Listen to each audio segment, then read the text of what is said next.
Hello everyone. यह video 8 से 15 अक्टूबर के करंट अफेयर से संबंधित बहुविकल्पीय प्रश्नों पर आधारित है। इस वीडियो का हमने दो पार्ट बनाया हुआ है, जिसका पहला पार्ट आज मैं यहाँ पे आपसे डिस्कस करूंगी। आप सभी सीरियस कैंडिडेट वीडियो को एंड तक जरूर देखें। इसका जो पीडीएफ है हम अपनी वेबसाइट पर अवेलेबल करा देंगे, आप वहाँ पे जाके इसका रिविजन कर सकते हैं। आप लोग कोशिश कीजिएगा कि मेरे साथ ही वीडियो में जो क्वेश्चन है उसको सॉल्व करने की कोशिश करें, जिससे आपका सारा कंटेंट जो है वो एक ही बार में यहाँ पे तैयार हो जाए और इसे पढ़ने के लिए आपको दोबारा ये चीजें ना देखनी पड़े। तो चलिए शुरू करते हैं। हमारा पहला प्रश्न है, श्री एन के सिंह जी की अध्यक्षता वाली 15वें वित्त आयोग से स्वास्थ्य सेवा में सुधार हेतु छत्तीसगढ़ राज्य को कितनी राशि आवंटित की गई है? तो इसका आंसर है ए, 1799 करोड़ रुपए। अब आप सब क्या करेंगे कि वित्त आयोग से संबंधित जो संविधान में अनुच्छेद है उसे पढ़ लेंगे, जिससे आपका संविधान वाला पोर्शन भी रेडी हो जाए। इसका एक्सप्लेनेशन थोड़ा देख लेते हैं। राज्य के स्वास्थ्य क्षेत्र में अधोसंरचना विकास के लिए 15वें वित्त आयोग द्वारा 1799 करोड़ रुपए आवंटित किए गए हैं। 15वें वित्त आयोग ने सिफारिश की है कि राज्यों द्वारा 2022 तक उनके बजट का 8% से अधिक स्वास्थ्य पर खर्च बढ़ाया जाना चाहिए, ऐसा उन्होंने सुझाव दिया है। दूसरा है, स्वास्थ्य क्षेत्र को दी जाने वाली कुल सहायता 1,06,606 करोड़ रुपए की है, जो कि 15वें वित्त आयोग द्वारा अनुशंसित कुल अनुदान सहायता का 10.3% है। स्वास्थ्य क्षेत्र के लिए यह अनुदान बिना किसी शर्त के दिया जाएगा। अब हम देख लेते हैं कि छत्तीसगढ़ सरकार स्वास्थ्य में और कौन कौन सी योजनाएं चला रहे हैं। तो पहला है दाई दीदी क्लिनिक योजना, दूसरा है धनवंतरी योजना और तीसरा है मुख्यमंत्री शहरी स्लम योजना। आप सब मुझे कमेंट में बताएंगे कि यह तीनों योजनाएं कब शुरू हुई थी। अब हम आते हैं क्वेश्चन नंबर 2 पे।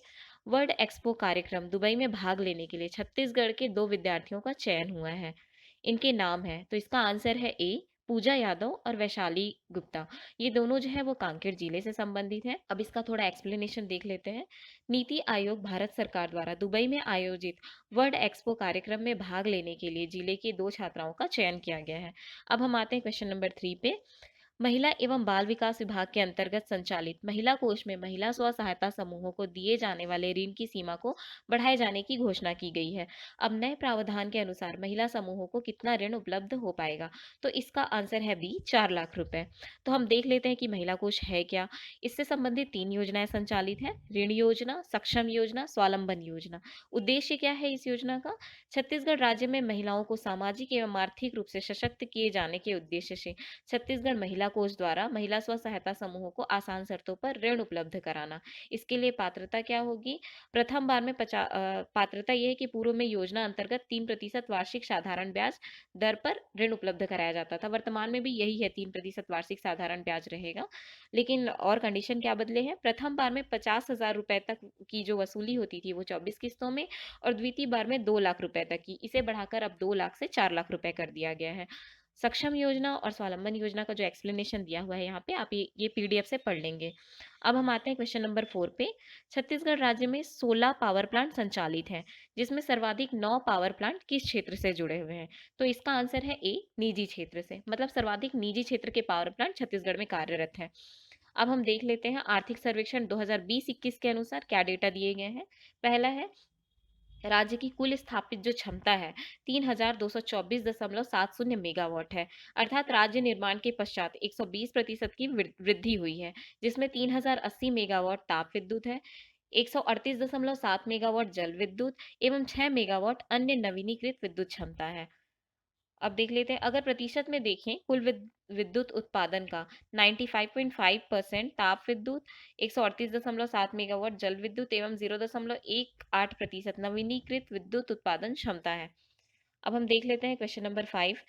केंद्र सरकार द्वारा संसद आदर्श ग्राम योजना 11 अक्टूबर 2014 से प्रारंभ किया गया है, जिसके तहत संसद सदस्य 3 गांव और 8 गांव के सामाजिक, आर्थिक तथा भौतिक बुनियादी ढांचे के विकास के लिए जिम्मेदार ठहराए जाते हैं। इस योजना हेतु एक रैंकिंग जारी की गई है, जिसमें छत्तीसगढ़ का स्थान है। तो इसका आंसर है ऑप्शन डी, चौथा स्थान। तो देख लेते हैं हम क्या इस एक्सप्लेनेशन इसका दिया गया है। तो यह योजना जो है क्वेश्चन में ही देख चुके हैं, 11 अक्टूबर 2014 से जयप्रकाश नारायण की जयंती पर शुरू किया गया था। इस योजना के क्या क्या प्रावधान रहे हैं, अब देख लेते हैं कि इसमें पहला, दूसरा और तीसरा किसे स्थान मिला है। तो तमिलनाडु राज्य को जो है इसमें पहला स्थान मिला है, उत्तर प्रदेश दूसरे स्थान पर है और गुजरात तीसरे स्थान पर, और हमारा जो छत्तीसगढ़ है वो चौथे स्थान पर है। अब हम देख लेते हैं क्वेश्चन नंबर 6। केंद्र सरकार की ओर से वित्तीय वर्ष 2020-21 में 46 मिलियन टन धान छत्तीसगढ़ से खरीदा गया था। खरीफ वर्ष 2021-22 में छत्तीसगढ़ से कितने चावल लेने को केंद्र सरकार राजी हो गई है? तो इसका आंसर है ए, 61.65 मिलियन टन चावल।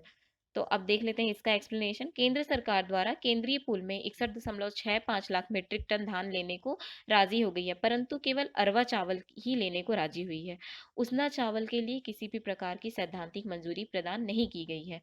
वित्तीय वर्ष 2020-21 में 60 लाख मीट्रिक टन की सैद्धांतिक मंजूरी दी गई थी, परंतु 46 मिलियन टन धान छत्तीसगढ़ से खरीदा गया था। अब हम देख लेते हैं कि अरवा चावल क्या होता है और उसना चावल क्या होता है। तो अरवा चावल क्या होता है? बिना उबाले हुए या बिना भुने हुए धान से निकाला हुआ चावल। और उसना चावल क्या होता है? धान को छिलके सहित आधा उबालने के बाद उसे सुखाकर जो चावल निकाला जाता है उसे उसना या उबला चावल कहते हैं। अब हम देखते हैं क्वेश्चन नंबर 7। हिंदी और उर्दू के साथ ही हल्बी, गोड़ी तथा अन्य स्थानीय बोलियों के बहुत अच्छे जानकार जो जाने माने लेखक भी थे, जिनका हाल ही में निधन हो गया है, उनका नाम है। तो क्वेश्चन के अनुसार इसका जो ऑप्शन है वो है सी, हेमचंद्र सिंह ठाकुर। इसका थोड़ा एक्सप्लेनेशन हम देख लेते हैं। हेमचंद्र सिंह राठौर का जो निधन है अक्टूबर 2021 में और हरिहर वैष्णव का निधन सितंबर 2021 में हुआ। दोनों ही साहित्यिक व्यक्ति कोंडागांव जिले से संबंधित थे। तो इनसे संबंधित जो भी रचनाएं हैं पीडीएफ से आप लोग एक बार पढ़ लीजिएगा डिटेल में। अब देखते हैं हम क्वेश्चन नंबर 8। हाल ही में जीआई टैग हेतु छत्तीसगढ़ कृषि विश्वविद्यालय ने किस चावल को प्रस्ताव भेजा था? तो आप देख लेंगे इसका आंसर जो है वो सी होगा, नगरी दुबराज का। जीरा फुल धान को पहले ही दिया जा चुका है। तो जीआई टैग यहाँ पे बोला गया है, तो आप इससे संबंधित जो वर्ल्ड ट्रेड ऑर्गेनाइजेशन है उसके बारे में पूरा डिटेल जाकर पढ़ लेंगे एक बार। अब हम देखते हैं कि हमारे छत्तीसगढ़ में अन्य कौन कौन से जो वस्तु हैं उन्हें जीआई टैग मिला हुआ है। तो हैंडीक्राफ्ट प्रोडक्ट में जो है वो Bastar Dhokra, Bastar wooden craft, Bastar iron craft, Champa silk sari और फैब्रिक, बस्तर ढोकरा लोगो कृषि उत्पाद जीरा फूल, इन्हें मिला हुआ है। और कृषि क्षेत्र में जीरा फूल को जीआई टैग प्राप्त हुआ है। अंतरराष्ट्रीय स्तर पर पहचान मिले। और अब हम देख लेते हैं कि इससे मुख्य परीक्षा में कैसे प्रश्न बन सकते हैं। तो पहला प्रश्न जो है, महिला कोष पर टिप्पणी करते हुए ऋण योजना से संबंधित प्रावधानों को बताएं। और दूसरा प्रश्न है, राज्य के सभी जीआई टैग पर टिप्पणी करें। आप लोग मुझे जो है कमेंट बॉक्स में इसके आंसर जो है वो लिखकर भेजेंगे, क्योंकि यह प्रश्न मुख्य परीक्षा से संबंधित हो सकते हैं। और जो भी आपको क्वेश्चन आंसर लिखना होगा वो हमारे टेलीग्राम चैनल पर भी पोस्ट कर सकते हैं। मैं कुछ और क्वेश्चंस यहाँ पे आप लोगों से डिस्कस कर लेती हूँ। आप लोग को जो भी डाउट होगा वो मुझे आप कमेंट बॉक्स पर बता देंगे।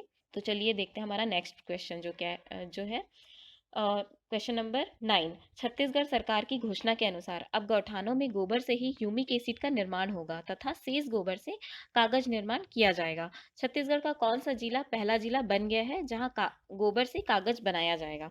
तो इसका आंसर है ए, सरगुजा जिला। अब हम देख लेते हैं। गौठानों में गोबर से ही ह्यूमिक एसिड का निर्माण होगा तथा शेष गोबर से कागज का निर्माण किया जाएगा। गोबर से ह्यूमिक एसिड के निर्माण के पश्चात स्लरी निकलने के उपरांत जो फाइबर बचता है उससे कागज निर्माण करने की योजना बनाई जा रही है। ह्यूमिक एसिड का प्रयोग मिट्टी को भुरभुरी बनाने के लिए किया जाता है, ताकि प्रकाश संश्लेषण प्रक्रिया तेज हो सके और मिट्टी की उर्वरता बढ़ाई जा सके। तो आप इससे संबंधित जो सुराजी ग्राम योजना है जो 8 फरवरी 2019 को शुरू हुआ था, इसे डिटेल में पूरा तैयार कर लेंगे। अब हम आते हैं क्वेश्चन नंबर 10 पे। छत्तीसगढ़ राज्य में धान के समर्थन मूल्य के अतिरिक्त बोनस प्रदान कर 2500 रुपये प्रति क्विंटल की राशि पूरी की जाती है। बोनस 4 किस्तों में दिया जाता है, जिसमें खरीफ वर्ष 2020-21 के लिए पहले 2 किस्त वितरित किए जा चुके हैं। तीसरी किस्त 1500 करोड़ रुपए की होगी। इसे किस दिनांक पर वितरित किया जाएगा? तो इसका आंसर है ए, 1 नवंबर को। तो राज्योत्सव के मौके पर इसका जो अन्य किस्त है वो प्रदान किया जाएगा। आप इससे संबंधित राजीव गांधी किसान न्याय योजना और इसमें नए अभी कौन कौन से फसल शामिल किए गए हैं, इसे आप एक बार पढ़ लेंगे पीडीएफ से। अब हम देखते हैं क्वेश्चन नंबर 11। छत्तीसगढ़ शासन द्वारा छत्तीसगढ़ के सबसे बड़े पिकनिक स्पॉट के रूप में किस नदी के तट पर विकसित किए जाने की घोषणा की गई है? तो इसका आंसर है ए, खारून नदी। तो देखते हैं इसका एक्सप्लेनेशन। गुजरात के साबरमती रिवर फ्रंट की तर्ज पर रायपुर में नदी खारून को रिवर फ्रंट बनाने की तैयारी की जा रही है। खारून रिवर फ्रंट योजना पहली बार 2015-16 में बनाई गई थी, किंतु कुछ कारणों से यह बंद कर दिया गया था, परंतु वर्तमान सरकार द्वारा पुनः इसे शुरू करने के लिए कार्य किया जा रहा है। तो आप एक बार पीडीएफ से देख लेंगे कि रिवर फ्रंट क्या होता है और हमारे छत्तीसगढ़ में खारून नदी में कब से शुरू हो रहा है। ठीक है, आशा करती हूँ आप सबको ये वीडियो फ्रूटफुल हुआ हो, लाभदायक लगा होगा। तो आप सब इसका रिवीजन जो है वेबसाइट पर जाके कर लीजिएगा पीडीएफ से। ठीक है, मैं अब इसका नेक्स्ट पार्ट जो है वो जल्दी ही लेकर आऊँगी। धन्यवाद।